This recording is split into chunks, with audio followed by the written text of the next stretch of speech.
I watched my wife drag a black sack into the water at 3:11 in the morning, and I did nothing to stop her.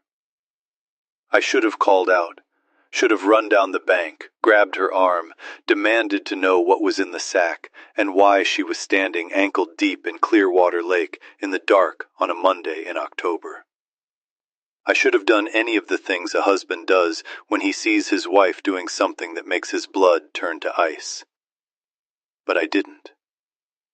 I stood behind a stand of birch trees 40 yards from the shore, watching through the gaps in the white bark, and I said nothing because my legs wouldn't move, because my voice wouldn't come, because some part of my brain that controls rational thought had shut down completely, replaced by a single, pulsing, all-consuming terror that said, "You are watching your wife dispose of something that should never be found." The sack was heavy. She was struggling with it. Deborah Blackwell is 5'6", 140 pounds, strong for her size from years of wrangling 80-pound dogs onto examination tables at the vet clinic. But whatever was in that sack was testing her limits. She had both arms wrapped around it, her back bent, her feet sliding in the mud at the water's edge. She grunted, a sound I had never heard from my wife in 23 years of marriage, a sound of raw, physical effort that belonged in a warehouse, not on a lakeshore. At 3 a.m., she pushed the sack into the water.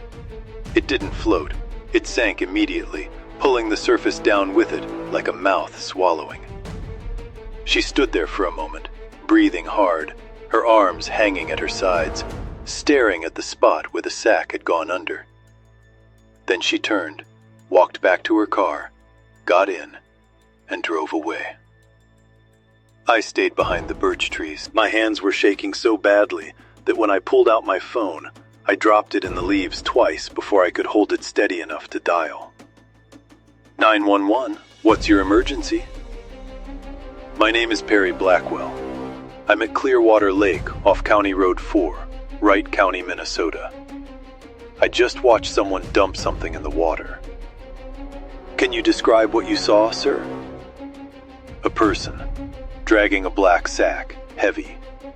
They pushed it into the lake. It sank.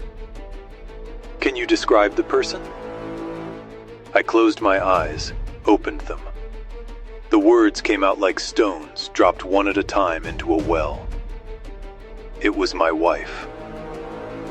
But I need to go back. I need to go back to 2:47 a.m., 24 minutes before the sack hit the water. When I woke up, in my bed, in our house on Elm Street in Monticello, Minnesota, and reached for my wife and found cold sheets. I am a light sleeper, have been my whole life. My father was the same way. He said it was because Blackwell men are built to notice things, which is probably why I became a building inspector and he became a firefighter.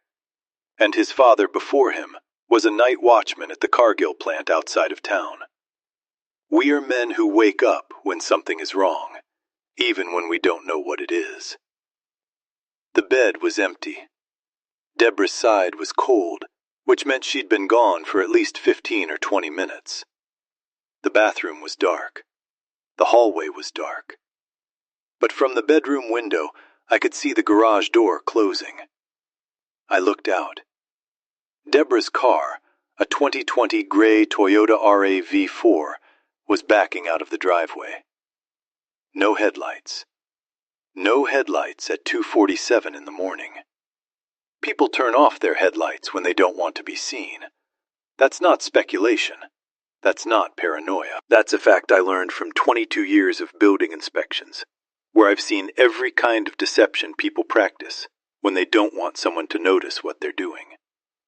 Hidden rooms, sealed-off basement, unpermitted construction behind false walls.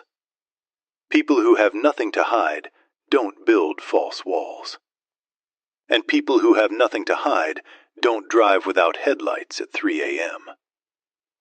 I pulled on jeans and a jacket, grabbed my keys, and followed her. Monticello is a town of about 14,000 people, 40 miles northwest of Minneapolis. sitting on the Mississippi River in Wright County.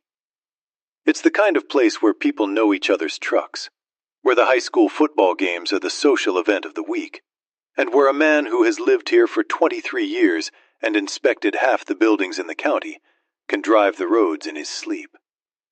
I knew exactly where Deborah was going the moment she turned onto County Road 4. There's only one thing on County Road 4 past the Gustafson farm: Clearwater Lake. A mid-sized lake surrounded by state forest, popular for fishing in the summer, empty and dark in October. The kind of place that's beautiful at noon and terrifying at midnight.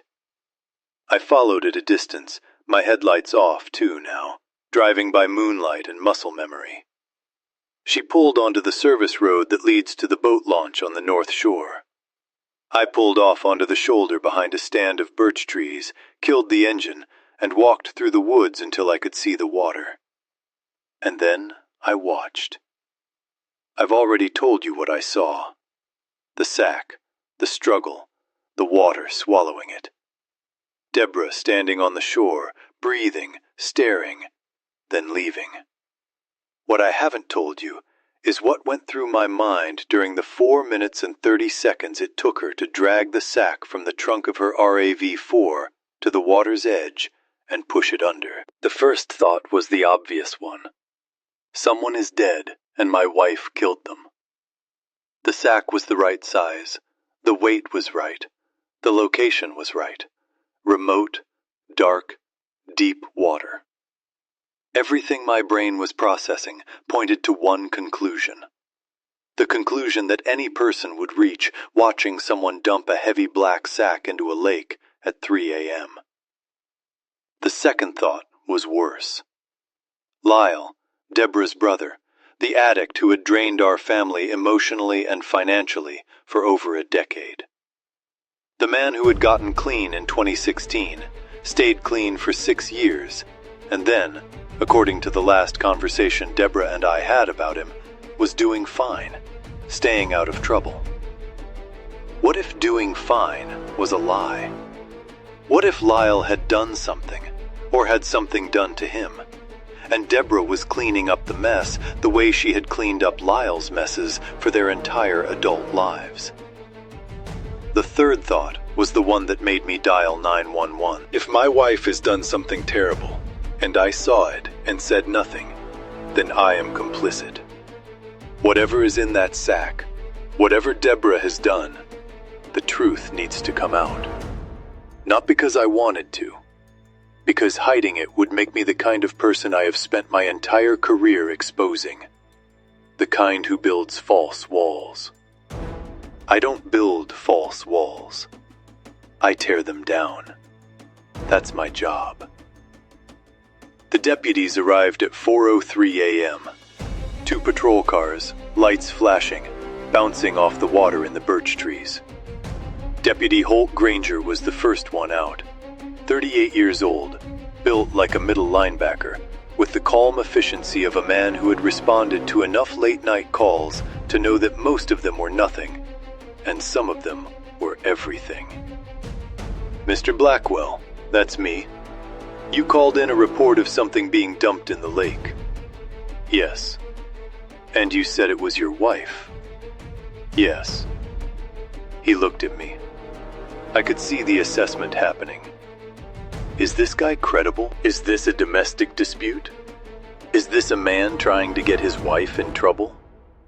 I understood the look. I would have done the same thing. Can you show me where? I led them to the spot on the shore where Deborah had entered the water. Her footprints were still visible in the mud. Sneaker treads, size 7, sinking deep under the weight of whatever she had been carrying. The tracks led from the road to the water in a straight line, the kind of purposeful path that said this wasn't spontaneous. She had been here before. She knew exactly where to go. Granger radioed for a dive team. Then he turned to me. Mr. Blackwell, I need to ask you some questions while we wait. I understand. When did you last see your wife before tonight? At 10:30 p.m. We watched the news together. She went to bed around 11. I stayed up reading until about midnight. Any unusual behavior recently? Anything that concerned you? I thought about it. Really thought about it. And the answer that came surprised me, because it was yes. There had been things, small things, the kind that a building inspector notices because noticing is what we do. Deborah had been distracted for months. Not in the way that means unhappy or unfaithful. I knew those signs. Had seen them in enough marriages during my years inspecting homes where the tension between the owners was as visible as a crack in the foundation. This was different. She was preoccupied, stressed. She had lost weight, maybe 15 pounds over the past year, slowly enough that I hadn't registered it as a single event, but noticeable now that I was cataloging the changes. She had been protective of her phone, not hiding it exactly, but keeping it close, turning the screen away when texts came in, taking calls in the other room. I had attributed it to work. The vet clinic was busy, staffing issues, the annual fundraiser taking up her evenings, and money had been tighter. I noticed that, too. We weren't poor. My salary plus hers was about $120,000 a year. But over the past year, there had been conversations about cutting back. Canceling the trip to see Gentry at NC State for Parents' Weekend. Postponing the roof repair on the garage. "We're fine," she said whenever I asked. Just being smart. I told Granger all of this. He wrote it down without expression. "Any idea what might be in the sack?" "No." "Any idea why your wife would be out here at 3 a.m.? "No." "Has your wife ever done anything like this before?" "My wife has never done anything remotely like this before. She's a vet office manager. She organizes animal shelter fundraisers. She makes casseroles for neighbors who are sick. She is the most normal person I have ever known. Normal people don't usually dump things in lakes at 3 a.m. "Mr. Blackwell, I know. That's why I called you. The dive team arrived at 4:38 a.m. 3 divers in wetsuits, a boat, underwater lights. Clearwater Lake is about 60 feet deep in the center, but the north shore, where Deborah had entered, slopes gradually. The sack hadn't gone far. The divers found it in about 12 feet of water, resting on the silty bottom, approximately 15 yards from shore. They brought it up at 4:52 a.m. The sack was a black, contractor-grade garbage bag, doubled for strength, sealed with duct tape. It was heavy. One of the divers estimated 50 pounds. They set it on the shore, cut the tape, and opened it. Inside was a metal box, a small fireproof safe, the kind you buy at an office supply store for important documents. Around it, stuffed into the gaps, were rocks, lake rocks, smooth and flat, added for weight. Deputy Granger looked at the safe, looked at me, looked back at the safe. "This isn't what I expected," he said. "Me neither." They pried the safe open with a tool from the patrol car. Inside, everything was soaked. The seal wasn't designed for submersion, but the contents were identifiable. Bank statements, dozens of them, from our joint savings account, from a personal account in Deborah's name that I didn't know existed, from a retirement fund I hadn't checked in over a year. Loan documents, a personal loan for $30,000 in Deborah's name, taken out in March 2023 with a bank in St. Cloud I had never heard of. Cash withdrawal receipts, dozens of them. $2,000 here, $3,500 there, $5,000, $4,200, and $6,000. Spanning 18 months, totaling, I couldn't add it up in my head, but the stack was thick. 2 burner phones, cheap prepaid devices, the kind you buy at Walmart and throw away. And a handwritten ledger, a small spiral notebook, the kind Deborah used for grocery lists, filled with entries in her careful handwriting. Dates, dollar amounts, and a name I didn't recognize. Knox Everett. Deputy Granger was reading the ledger over the shoulder of the diver who was holding it. I watched his face change. The professional calm dissolved. His eyes widened, his jaw tightened. He took a step back, looked at the other deputy, and whispered 2 words. "Oh God." Not the "oh God" of finding a body. Not the "oh God" of horror. The "oh God" of a law enforcement officer who has just stumbled onto something he has been looking for a very long time. "Get Detective Fuentes on the phone," Granger said to the other deputy. "Right now. Tell her it's about Knox Everett." I stood on the shore of a Clearwater lake at 5 a.m. on a Monday in October, watching a deputy make an urgent phone call about a name I had never heard, holding bank statements that proved my wife had been draining our family's finances for 18 months. And I understood exactly nothing about what was happening. No body, no blood, no crime scene in the way I had feared. Just paper, just numbers, just evidence of a deception so comprehensive, so meticulously documented that my wife had risked everything to destroy it. And the question that replaced every other question in my mind was not what did she do, but why. They picked Deborah up at the house at 5:30 a.m.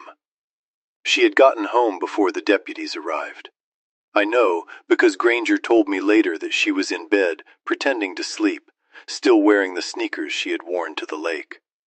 She hadn't even taken off her shoes. She had crawled into bed fully dressed and pulled the covers up to her chin and closed her eyes as if sleep could erase what she had done. They brought her to the Wright County Sheriff's Office in Buffalo, 14 miles from Monticello. They put us in separate rooms. I sat in mine for 2 hours, drinking bad coffee, staring at the wall, running through every possibility my mind could generate. An affair. The burner phone suggested secret communication, but the bank statement suggested money, not romance, and the name Knox Everett meant nothing to me. Gambling. Deborah didn't gamble, didn't play cards, didn't buy lottery tickets. The woman budgeted our grocery spending to the dollar. Blackmail. Someone had something on her, and she was paying to keep it quiet. I kept coming back to Lyle, Deborah's brother, the addict, the man who had consumed more of our emotional energy over the past decade than any other single person in our lives. Lyle Tolbert was 43 years old. He had been a good electrician before the opioids took him.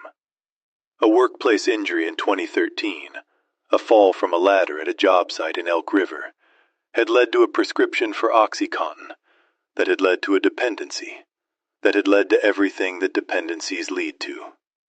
Lost jobs, lost relationships, lost years. Deborah had fought for him through all of it. Rehab in 2014, relapse in 2015, another rehab, another relapse. The cycle that families of addicts know, like a prayer they can't stop saying. And then in 2016, something had clicked. Lyle got clean, stayed clean, got a job, got an apartment, started rebuilding. In 2016, Deborah had asked me to lend Lyle $15,000 to help him get settled. I agreed, reluctantly. When Lyle missed the first repayment, I confronted him. The conversation went badly. I told him I was done enabling him. I told Deborah that not another dollar of our money was going to Lyle. She agreed. Or I thought she agreed. Lyle stayed clean for 6 years. 6 years. Long enough that I stopped worrying. Long enough that I stopped asking Deborah how he was doing. Because the answer was always, fine. He's doing fine. Long enough that I forgot the fundamental truth about addiction that every family member learns eventually. Clean doesn't mean cured. It means waiting. At 7:15 a.m., Detective Anita Fuentes arrived. She was 45, compact, intense, with the focused energy of a woman who had spent years building a case and had just been handed the final piece. At 5:00 a.m. on a Monday. She came to my room first. "Mr. Blackwell, I'm Detective Fuentes. I need to tell you some things, and then I need to ask you some things. And I need you to be completely honest with me." I've been sitting here for 2 hours being completely honest with myself. You'll get the same. She sat down, opened a folder. "What I'm about to tell you is going to be difficult to hear. It can't be worse than what I've been imagining. It's not what you're imagining.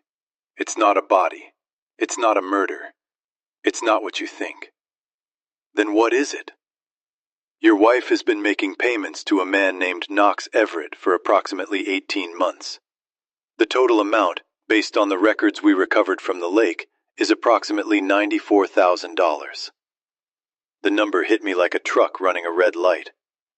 $94,000 from where? We didn't have $94,000.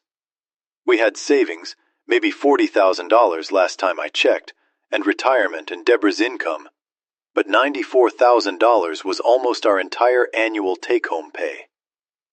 Who is Knox Everett? Knox Everett is a predatory lender operating out of the Sherburne County area. He targets people who can't access traditional financial services, addicts, gamblers, people with debt they can't manage through legitimate channels. He charges interest rates that would make a loan shark blush, and he enforces repayment through intimidation and threats. We've been building a case against him for 2 years, but we've never had sufficient documentation of his operations until tonight. Why was Deborah paying him? That's what I need to ask her. But based on the records, the payments correspond with the debt originated by someone named Lyle Tolbert. She looked at me. Your brother-in-law? I closed my eyes. Lyle. Mr. Blackwell, did you know your brother-in-law had relapsed? No. Did you know your wife was in contact with Knox Everett? No. Did you know your wife had taken out a $30,000 personal loan, withdrawn approximately $40,000 from your joint savings, and made an early withdrawal of approximately $24,000 from her retirement fund? Each number was a hammer blow. Each one landed on a different part of the structure I had built over 23 years of marriage. The trust, the partnership, the belief that I knew who my wife was and what our life looked like from the inside. Blow after blow after blow, and I could feel the structure cracking. No, I said, I didn't know any of it. Would you like to speak with your wife? Yes. They brought Deborah to my room. Detective Fuentes stayed, seated in the corner, observing. Deborah walked in, wearing the jeans and sweatshirt she had worn to the lake. Her sneakers still muddy, her hair unwashed, her eyes red and swollen. She looked like a woman who had been awake for 2 days, which she probably had, because people who are about to dump evidence in a lake don't sleep well the night before. She sat across from me, the metal table between us, the fluorescent light above us, the detective in the corner, and 23 years of marriage compressed into the 2 feet of space between our hands on the table. Tell me, I said. She told me. Lyle had relapsed in December 2022. A back surgery in November had reintroduced painkillers, and the addiction that had been sleeping for 6 years woke up hungry. Within 2 months, he was back on opioids. Within 4 months, he had lost his apartment, his job, and his savings.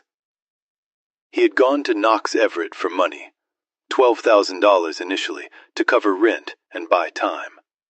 But Everett's interest rates were not rates. They were traps. 35% monthly, compounding. Within 6 months, the $12,000 had become $87,000. He called me in March 2023, Deborah said. Her voice was flat, exhausted. The voice of a woman who had been carrying a weight so heavy that setting it down felt less like relief and more like collapse. He was crying. He said Everett's people had threatened him, said they would hurt him if he didn't pay. He begged me, Perry. He begged me the way he used to beg when we were kids. And Dad was drunk, and Lyle would hide in my closet and ask me to make it stop. So you paid? I paid the first time. It was $5,000 from our savings. I told myself it was a one-time thing, that I'd pay this one debt, and Lyle would get clean, and I'd put the money back before you noticed. But it wasn't one time. No. Everett kept adding interest, and Lyle kept needing more. And every time I thought it was almost over, there was another payment, another threat, another phone call in the middle of the night. I took out the personal loan in my name. I raided my retirement. I drained the savings. And I kept it all in that safe, because I needed to track every dollar, every payment, every receipt, so that I could prove what I'd paid if Everett ever claimed I hadn't. Why didn't you tell me? She looked at me, and the look on her face was the answer before the words came. Because you told me no more money for Lyle. You told me you were done. You told me in 2017 that if Lyle ever came to us again, you would walk away. And I believed you, so I had a choice. Tell you and lose you, or hide it and save my brother. You chose Lyle. I chose both. I was trying to save both. I was trying to keep Lyle alive and keep our marriage intact. And I know now that I couldn't do both. But at the time, Perry, at the time it felt like the only option I had. And the lake. Why dump the evidence? Because I made the last payment 2 weeks ago. It's done. The debt is paid. Lyle is in treatment. His 4th time, I know, but this time he went voluntarily. And I wanted it all gone. Every statement, every receipt, every burner phone. I used to talk to Everett. I wanted to throw it in the water and pretend it never happened. But I followed you. But you followed me. She almost smiled. The saddest smile I have ever seen on a human face. You're a building inspector, Perry. You notice everything. I should have known you'd notice. The one time I left the house at 3 a.m., I sat there looking at my wife. Not a murderer, not a criminal. A sister. A sister who had spent 18 months bleeding herself dry to keep her brother alive. Who had lied to the person she loved most because she believed the truth would cost her everything. Who had driven to a lake in the dark and tried to drown the evidence of her love. Because love, when it's desperate enough, looks exactly like a crime. Detective Fuente spoke from the corner. Mrs. Blackwell, the records you kept, the ledger, the receipts, the phone records. These document Knox Everett's predatory lending operation in detail that we have never been able to obtain through our own investigation. Your meticulous record-keeping may be the key to shutting down an operation that has victimized dozens of people. Deborah looked at her. I wasn't trying to build a case. I was trying to survive. I understand, but the result is the same. We'd like you to cooperate with our investigation. In exchange, we can recommend immunity from any charges related to the financial transactions. Charges. I paid off my brother's drug debt. I didn't commit a crime. You attempted to destroy evidence by dumping it in a lake, which could constitute obstruction. But given the circumstances and the value of the evidence to our investigation, I don't think any prosecutor would pursue it. She paused. Mrs. Blackwell, your records are going to help a lot of people. People like your brother, who were exploited by a man who preys on the vulnerable. Deborah looked at me. Perry, cooperate, I said. Tell them everything. She did. Over the next 3 weeks, Deborah worked with Detective Fuentes to map out Knox Everett's entire operation. Her ledger contained names, dates, amounts, and phone numbers that connected Everett to 14 additional victims across Wright, Sherburne, and Stearns counties. Her burner phone records provided the communication trail the police had never been able to establish. Knox Everett was arrested on November 5, 2024, at his home in Zimmerman, Minnesota. He was charged with predatory lending, extortion, money laundering, and 14 counts of financial exploitation. 7 victims came forward within the first week. By the end of November, the number was 12. Deborah was granted full immunity. She testified before a grand jury in December. She was magnificent, calm, precise, detailed. The same organizational skills that had made her the best vet office manager in Wright County had also made her the most meticulous record keeper Knox Everett had ever encountered. Every dollar documented, every date recorded, every payment tracked. The prosecution called her records the most comprehensive documentation of a predatory lending operation we have ever seen. Deborah said, "I was just keeping track of what I owed, but I knew the truth." She kept those records because she's Deborah. She keeps records of everything. The grocery budget, the vet clinic inventory, the annual fundraiser donations. It's who she is. And in this case, who she has turned out to be the thing that brought Knox Everett down. Lyle entered treatment on October 20th, 6 days after the lake. His 4th time. I drove Deborah to the facility in Brainerd, 3 hours north. She sat in the passenger seat and cried for the first hour, and slept for the second, and stared out the window for the third. I didn't speak. There was nothing I could say that the silence wasn't already saying. At the facility, Lyle was waiting in the lobby. He looked the way addicts look when they've been using. Thin, gray, older than his 43 years, with a particular hollowness behind the eyes that I've seen before, but never get used to. He saw Deborah and started crying. She walked to him and held him, and they stood there, brother and sister, holding each other in a lobby that smelled like disinfectant and coffee. And I stood by the door and watched. Looked at me over Deborah's shoulder. "I'm sorry, Perry." "I know. I didn't want her to." "I know. Are you going to leave her?" I looked at him. This man who had consumed $94,000 of my family's money, 18 months of my wife's sanity, and 23 years of trust that I may never fully recover. This man who I had told 7 years ago that I was done with. This man who was standing in a rehab lobby for the 4th time, asking me if his sister's marriage would survive the wreckage of his addiction. "No," I said. "I'm not going to leave her." I didn't say it because I was sure. I said it because Deborah was standing right there, and she needed to hear it. And in that moment, being the person she needed me to be was more important than being the person I actually was, which was a man who had no idea whether his marriage would survive, but who understood at some structural level that walking away right now would be the equivalent of demolishing a building while people were still inside it. I'm a building inspector. I don't demolish. I assess. I identify the damage. I determine whether the structure is sound enough to repair, and then I repair it if I can.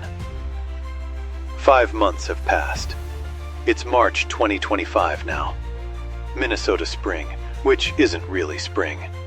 It's late winter pretending to thaw, with dirty snow on the ground, and a sky the color of old concrete, and a cold that gets into your joints and reminds you that this state doesn't give anything away for free. Deborah and I are still together. We're in counseling. Every Thursday evening, 6 p.m., Dr. Ingrid Solheim's office on Walnut Street in Monticello. Deborah sits on one side of the couch. I sit on the other. The space between us is measured in inches, but it feels like miles. and we spend 50 minutes every week trying to close the distance. Some weeks are better than others. Some weeks we talk about what happened and why and how, and we get somewhere, and the miles feel like they're shrinking. Other weeks we sit in silence, and the silence isn't the comfortable kind that 23 years of marriage builds. It's the cautious kind. The kind that happens when two people are afraid that the wrong word will crack something that's still setting. The money is a fact. $94,000 gone. Savings wiped out. Retirement damaged. A $30,000 personal loan still being paid off. $540 a month for the foreseeable future. We sat at the kitchen table in November and looked at the numbers the way I look at a building that's been through a storm. What's damaged? What's salvageable? What needs to be replaced entirely? We can rebuild it, Deborah said. I know we can. It'll take years. I know. Are you angry? I thought about it. I owed her honesty. We had agreed in Dr. Solheim's office that honesty was the foundation we were rebuilding on. And you can't build on a foundation you're still lying about. Yes, I said. I'm angry not about the money. Money can be replaced. I'm angry that you didn't tell me. I'm angry that you spent 18 months carrying this alone, making decisions that affected both of us, hiding things from me in a safe that you planned to dump in a lake. I'm angry that you looked at our marriage and decided it wasn't strong enough to survive the truth. She was quiet for a long time. Was it? Was it what? Strong enough. If I had told you in March of 2023, when Lyle first called, that he had relapsed and owed $12,000 to a loan shark and I needed to help him, would you have said yes? I looked at her. My wife, the woman who had spent her childhood protecting her brother from a drunk father, who had spent her adulthood protecting him from himself, who had spent 18 months protecting him from a predator, while simultaneously protecting me from the knowledge that would have tested our marriage in ways I wasn't sure it could handle. No, I said. I would have said no. I told you in 2017 that I was done. And if I had told you, and you had said no, and Lyle had been hurt or killed by Everett's people because I didn't pay. Don't. I need to say this, Perry. If Lyle had been hurt because I respected your boundary instead of saving his life, our marriage would have ended anyway. Not because of Lyle, because I would never have forgiven myself. And you would have been married to a woman who hated herself. I didn't respond because she was right. And being right doesn't make it okay, but it makes it understandable. And understanding is the first step on the long road between where we are and where we need to be. Lyle has been clean for 5 months. He's still at the facility in Brainerd. He calls Deborah every Sunday. He calls me on the 1st of every month. The conversations are short, awkward. The conversations of two men who are trying to build something they've never had. Not a relationship exactly, but an acknowledgement that they are connected by. A woman they both love, and a history they both survived. Last month he said, "I'm going to pay you back, Perry. Every dollar." Lyle, that's $94,000. I know what it is, and I'm going to pay it back, even if it takes the rest of my life. I didn't argue, not because I believe he will. History suggests otherwise. But because he needed to say it, and I needed to let him. Gentry came home from NC State for winter break. He knows some of it. That his mother helped his uncle with money problems, that it put stress on the family finances, that his parents are working through it. He doesn't know the amount. He doesn't know about the lake. He doesn't know his father sat in a sheriff's office at 5 a.m., believing his mother might have killed someone. Waverly knows less. She knows her parents are in counseling. She knows something happened. She's 18, perceptive, the kind of daughter who watches and waits and asks questions only when she's ready for the answers. She came to me last month while I was sanding a bookshelf in the garage, a project I'd been working on for weeks, my version of therapy.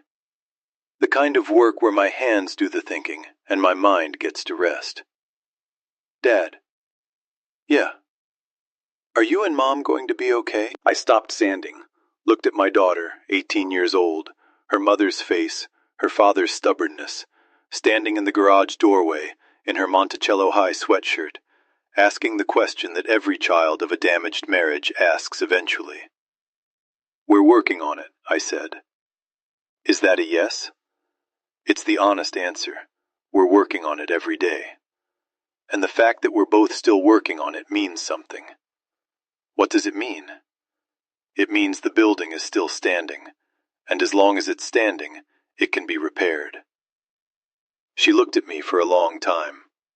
Then she walked over, kissed me on the forehead, and went inside. She didn't ask any more questions.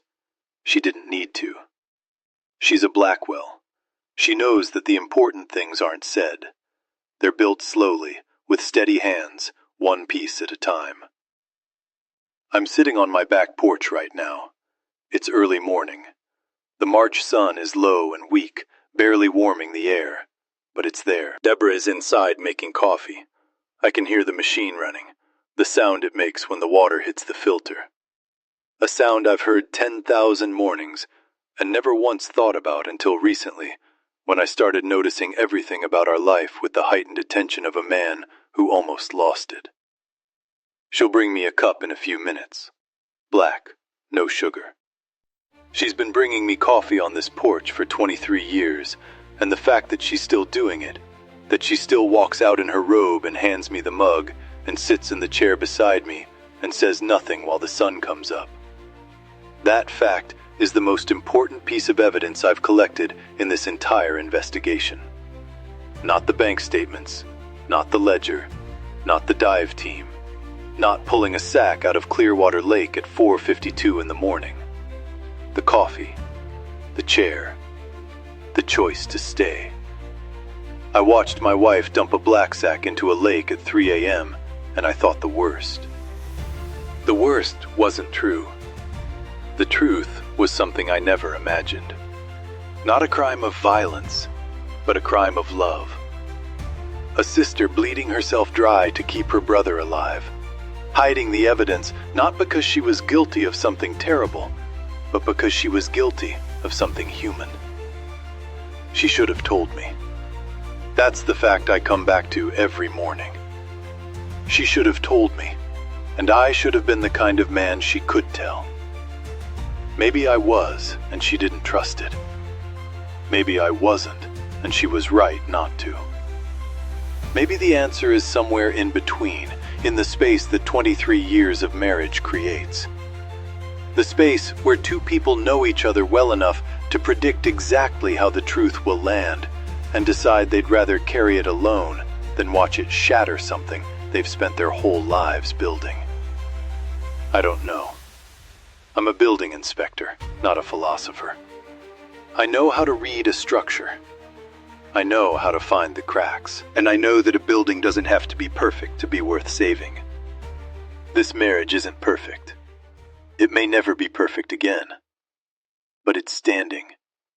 And as long as it's standing, I'm going to keep inspecting, keep repairing, keep doing the work that keeps the walls upright and the roof over our heads. That's what Blackwell men do. We notice things. We fix things. And we don't walk away from a structure that still has good bones. Now I want to ask you something. What would you do if you followed your spouse at 3 a.m. and watched them dump something in a lake? Would you call the police, or would you confront them first? Would you assume the worst, or look for another explanation? And here's the harder question. Have you ever discovered that someone you love was keeping a secret, not to hurt you, but to protect someone else. Did the protection save the person they were trying to save? And what did it cost the person doing the protecting? Sometimes love looks like a crime. Sometimes the person who's drowning evidence in a lake at 3 a.m. is drowning it because they love someone too much to let the truth destroy what they've built. I'm not saying it's right. I'm not saying it's forgivable. I'm saying it's human. And human is the only thing any of us can be. Drop your answer in the comments. I read every single one. If this story hit you somewhere unexpected, hit that like button. Share it with someone who needs to hear it, especially anyone who loves someone with an addiction and knows what it costs to keep them alive. Comment your thoughts below and subscribe to the channel so you never miss another story. I'll see you in the next.